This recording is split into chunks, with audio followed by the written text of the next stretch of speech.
Coming up next on City Corner, we talk about the new gay, lesbian, bisexual, transgender center open in the city. Please stay tuned.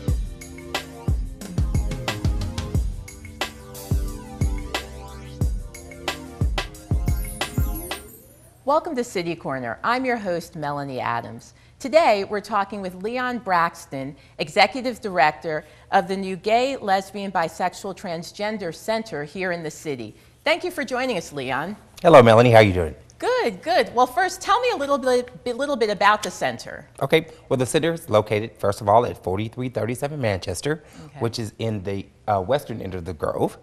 And we opened there on July 17th.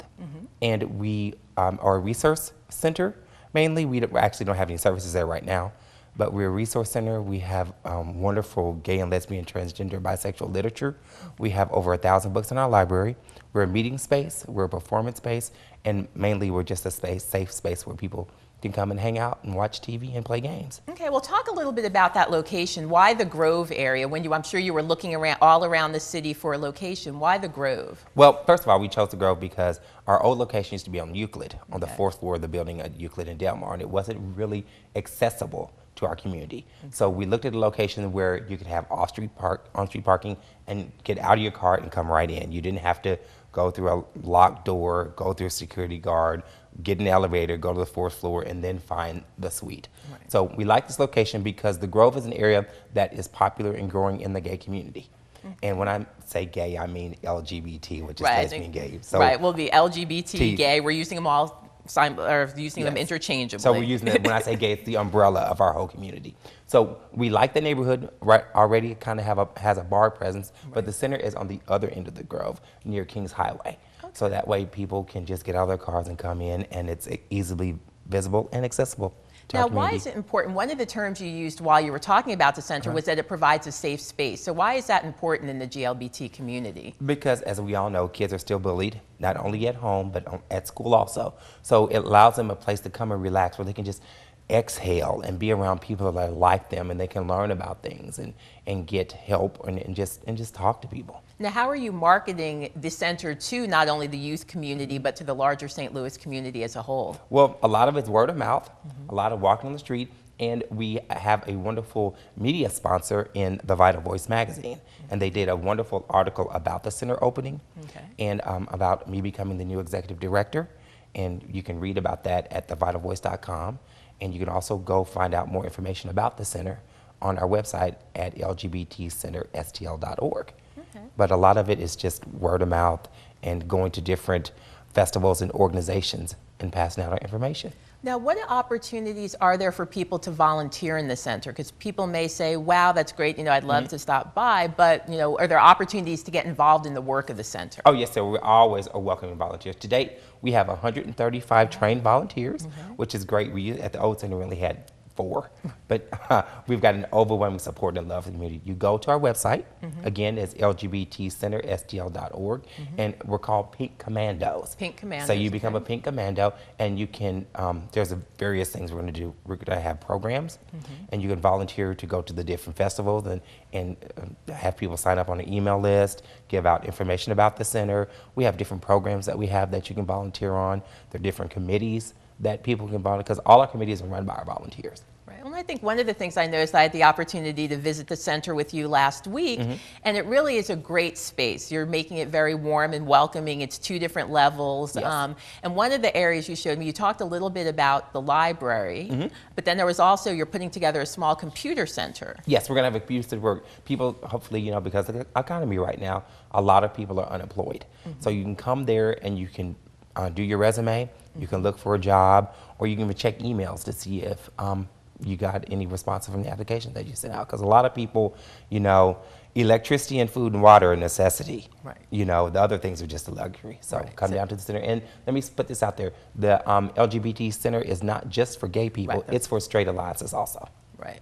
Well, and I think one of the things you mentioned that you're still getting some of your programs up and running, but you do have a smoking cessation Yes. program. If you could talk a little bit about that. We're doing that in conjunction with SAGE. It's also another nonprofit here in St. Louis. And we're doing that through the Missouri Department of Health, through Columbia, Missouri. It's all a big, you know, you get one big grant and then we're subcontractors on the grant. And so a lot of people are not aware that the tobacco industry does target the gay community. And we have a large number of smokers and drinkers. So right now we decided to focus on the smoking part of it, because, you know, smoking is a habit and we have to, you know, an unlearned habit. An unlearned help habit. unlearn it. So, Exactly. what the Smoking Cessation program does is an 8-week program. We're trying to get people to sign up by September the 22nd, because National Smokeout Day is November the 17th. And that's exactly 8-week program. And we're going to have a big graduation party. And it's all free. What you do is you come to the program. We have a counselor or a coach. You get the nicotine patches and the gum, and we have follow visits every 3 weeks. Wonderful, wonderful. Well, one of the things, how does this center fit in with the probably myriad of GLBT services and organizations offered in the St. Louis community? Well, kind of in St. Louis, we kind of got it. We put the cart before the horse. In other cities, you had the center. Then all the other services and programs grew out of the center. Well, in St. Louis, we really didn't have a center, so everybody kind of splintered off and did their own thing. But what we're trying to do at the center is bring it all together with the resources. We have, as you saw, we have a lot of pamphlets and brochures. We have cards that has information from all the other organizations. We're just trying to be the information center right now to get everybody, to get all our other LGBT services out to people. Right. Are there any plans, I guess, so do you plan to serve as the umbrella organization and hopefully somewhere down the road bring together the heads or executive directors of those other GLBT organizations? There have been discussions of trying to build what we call a nonprofit business center, where we all share resources, because, you know, the pocket of money that we all get from is getting smaller. So there's models all over the country that we're looking at. Not only myself, but a couple of other leaders in the community and nonprofit executive directors are looking to try to get a nonprofit center where you walk in, let's say if it was downtown at the One Bank Center, where you walk in, there's a secretary or a receptionist, and you say, I'm here to see someone at the LGBT Center, I'm here to see someone at Trans Haven, I'm here to see someone at SAGE. So like a central location. A central location. Well, I think we're going to show a little bit of the photos that you sent in, and a lot of these you can talk a little bit about them. I think they're all from the opening. Yeah, the opening. That's me, of course. Speaking. And welcoming people. Welcoming people. That was a crowd there. We had, there was about 150 people there at that time, but we had 500 people that came through the center that day. And that's myself, and that's our secretary. He's on our board too. And it was a wonderful day. We didn't know exactly how many people would come, but we were just overwhelmed by the number of people that showed up. And it was just people of all ages, races, sexual orientations. Well, I think that's what I was going to ask you. How have you been received in the community with your space, and then with you mentioning before it needing to be a safe space, but I think probably because of your location, it fits right in. We've gotten so much love from our community. It's just overwhelming. I just knock on wood that it keeps going. I sit back every day and I just thank everyone for all their help and support, because we cannot do this without our community. Right. And I know one of your areas that we spoke about, your areas of focus, deals a little bit with the youth population. And you mentioned a little bit about the bullying, and I remember I asked if you have any type of collaboration with the Spot. Yes. Which is kind of a teen program in the city. Well, the Spot has meetings there on Wednesdays and Saturday. They're there usually at Saturday to about 10. And they have their Boys and Brews there. They have a group that meets to just talk about safe sex. So we are working with the different organizations, not only the Spot, but also with Growing American Youth. And we also have our program called the I Care campaign, which is a campaign that I started a year ago when teen suicides happened. A lot of people, it was national focus. There was 5 suicides, but in St. Louis we had 11. Oh my! So at the same time those 5 happened, we had 11. We had 11. Were they under the radar? They were under the radar, Okay, so and they aged. Not only were youth suicide, they ranged from anywhere from 12 to 64. So I thought it was time to let people know that we care about you, and it was time for us to take care of us. So there's a video that we made, and even the mayor was included in it. So it was very touching, and that was something that was very dear to me because a friend of mine committed suicide at that time. Now, is that something that if we go to your website, we can still see the video on your website? Yes, you can actually go to my website, or you can go to the Vital Voice and see it. So it's either or. So it's out there, and we're having some fundraisers later in the year to get money to support the Eye Care campaign along with the center. Now, how can people still get involved in the Eye Care campaign? Because I know a little bit about the campaign that Dan Savage does. Yes. Okay, so is it similar to that in the sense of people can add their own stories to it, or? Yes. What we're doing right now is we're developing it, and it's growing as we speak. So we have a committee that's working on just the campaign itself.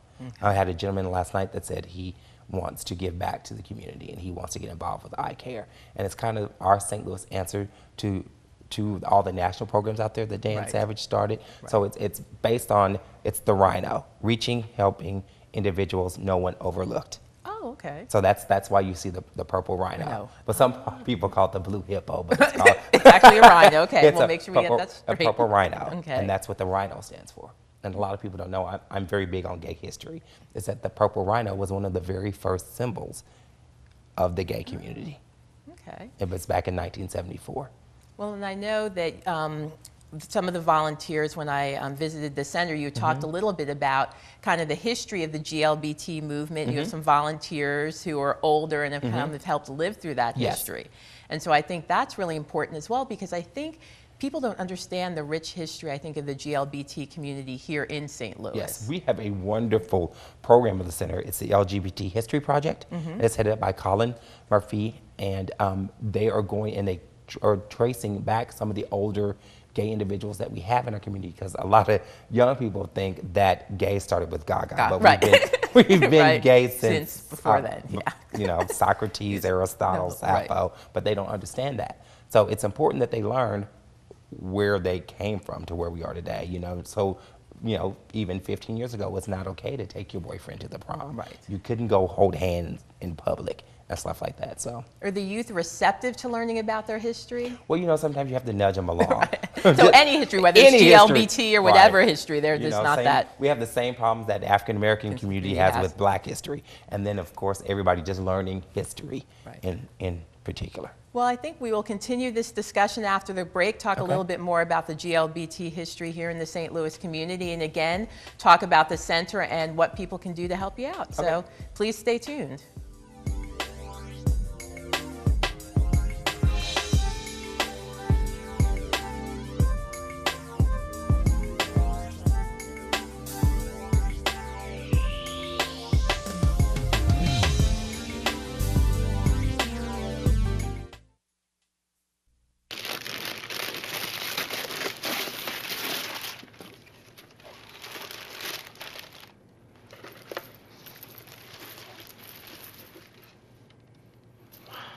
I remember how much you said you liked wine. Oh.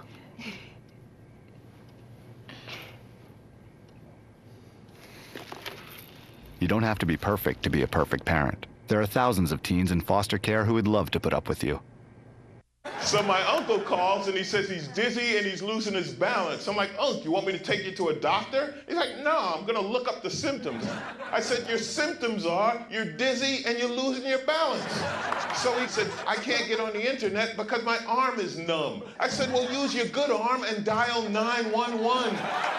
Stroke's no joke. If you or someone you love is showing symptoms of stroke, don't wait because it might be too late. Dial 911. Time lost is brain lost.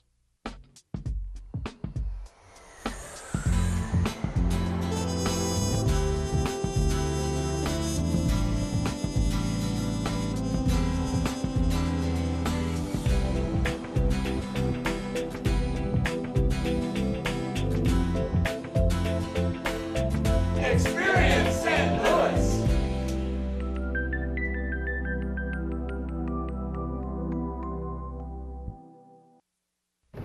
Listen, I know you're upset, but it was just one date. And dating's like the stock market. There's ups and downs and ups. And So always buy low. You don't have to be perfect to be a perfect parent. There are thousands of teens in foster care who would love to put up with you.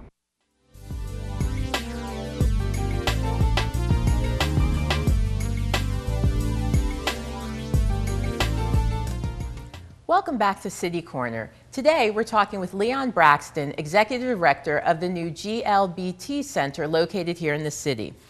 Well, before the break, we talked a little bit, we were beginning to talk a little bit about the history of the LGBT community in St. Louis, and you started telling us a little bit about the History Project. Right. And I think I saw some of that when I was at the center. You had some great images. Yes. And so what are you hoping to do with that project? Just to help people, to let people know that St. Louis, we have a wonderful, abundant gay history here. We have a gentleman by the name of Ian Darnell is going to speak at Shameless Grounds on October 15th about the St. Louis History Project and about some of our great St. Louis history that we have. And I just want people to know that even though St. Louis has a rich musical and jazz history, we also have a great gay history here too. So are you asking people to donate photos they may have or artifacts, signs, different things related to the GLBT community? Whatever you have from, if it can be from the first, if it's just a button or a t-shirt you wore or a book you had that people signed when you were at festival, an old festival program, anything that related to any of the gay history here in St. Louis. Right. And not to put you on the spot, but when was the first GLBT, or Pride Fest? When was the first Pride Fest in St. Louis? I'm on the Pride board, you think I should know that. The first one was, I believe, in 1979. I think we've been around for 32 years. Oh, okay. If my math is correct. So, yes, and that was a very coveted event because, you know, back in the 70s, it was not okay. You could still get bashed for being gay, but the first Pride Fest is 30, we'll be celebrating our 32nd year this year. Wonderful. Well, and as with any nonprofit organization, it's really important to develop partnerships. Yes. And so you spoke a little bit about your partnership with the Vital Voice. If you could tell us a little bit more about that, and then also what other partnerships do you have in the community? Well, the Vital Voice has been great because they do a lot of our marketing and they help do our graphic design. They designed our new logo that we have. And like I said, they do web stories on us, and they do all, like I said, our graphic design. We also have partnerships with Sage, Metro St. Louis, which is about, does advocacy and training for our older gay adults. Because like I said before, you know, gay just didn't start with Gaga. Right. We've been around here for a long time. We also have a partnership with St. Louis Effort for AIDS. Okay. We have several confidential AIDS classes that go on there that deal with people living with HIV. We're also going to have a program in class about the science of HIV. Because a lot of people don't know how HIV started and how the molecules make up. And I'm a science geek myself. I look forward to that class. And we also have a partnership with, like I said, the Vital Voice, Sage, Transhaven, because sometimes Transhaven deals with the advocacy of the transgender community. Oh, okay. And we try to cover the whole umbrella, the whole alphabet that we have. And we do a lot of things with the St. Louis Gender Foundation, because as Transhaven deals with the advocacy of the transgender, the St. Louis Gender Foundation helps people, because you know you have to go through the right process to transition. And some people think that you can just get your hormones and stuff off the street, which you can't. Right. So it's an education for the community. And it tells them how to come out and how to, you know, what changes go on with your body and stuff as you're transitioning. Well, and as I think we've spoken about this, you've been in St. Louis now for about 20 years? I've moved here in '83. Right. So how have you seen the GLBT community change over that time? I've seen it grow in numbers because, as you know, October 11th is National Coming Out Day. Right. And more people are coming out. And we're just seeing the community work together. Like I said, and we're seeing people we have volunteers at the center from age 15 to age 75. And see what a beauty it is of how people get along and how we educate each other. Right, and one of the things you spoke about, you definitely need volunteers to be able to donate their time, but what other types of things does the center really need to get up and running? Of course, like all nonprofits, we need cash. Right. I'm not going Money's king. We need donations. So we need money. You can go online, like I said, to LGBT Center STL.org and donate. Okay. We also need some updated computers. People have donated computers, but we need some monitors. So if anybody from Best Buy is out there listening, we need computers. We probably need some new furniture. Okay. Also, weekends only. They donated something, but we need something else. Right. Well, kind of to make it, as I mentioned when I went, it's kind of a homey environment because you want people to feel comfortable coming Yes. in, hanging out, staying. And one of the things I think, which I haven't mentioned, talk a little bit about the hours of the Okay. center. Like, so when you're open, it's a drop-in opportunity, but how late are you open in the evenings? We're open. We're closed on Monday and Tuesdays. Okay. But we're open on Wednesday through Sunday from 9 a.m. to 9 p.m. Right. And we're looking to extend our hours so that we can be open later on a Friday or Saturday, so that the youth can come and be part of what they call the Grove experience. Because we had some youth that came to us and said, you know, we really want to be part of the Grove, but we don't want to go to the bars because the answer to the community is not always at the bar. Right. There's some people forget that the community, there's like the bar is this much of a community and there's a whole community out there. So some youth came to us and they said, we would like to come to the center on Friday and Saturday and just hang out and be part of the Grove experience. And I said, well, what do? We don't have basketball goals or anything like that. They said, well, we'll just sit around and play board games and talk and just visit with each other and watch TV. I'm like, okay. I said, are there still youth to do that? Right. Well, a traditional traditional service. Right.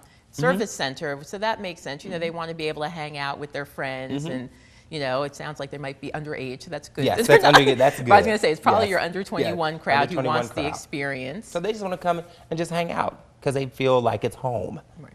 And I've had a number of people say that when they come, because you said it yourself, Right. that it feels very homey and it feels very relaxed. And I say thank you for that, because that's what one of our goals is, to make people feel right at home. Right. And I think one of the things you mentioned, but I want to make sure people know this as well, the center is available for people who need to hold meetings. Again, not only for the GLBT community, but it's a nice central location so people can schedule it to hold a meeting. Yes, anyone is welcome. We do not judge. We even had a religious organization that wanted to hold a meeting there. And the lady called me up the phone and she was asking, could they hold? And she told me what the name of the organization was. And I was like, you know, this is a gay. Right. And she said, yeah, we like what we see. And I'm like, okay. They came and they toured it, but unfortunately they found another space that was there. But they came down and actually the lady we talk about once a week on the phone.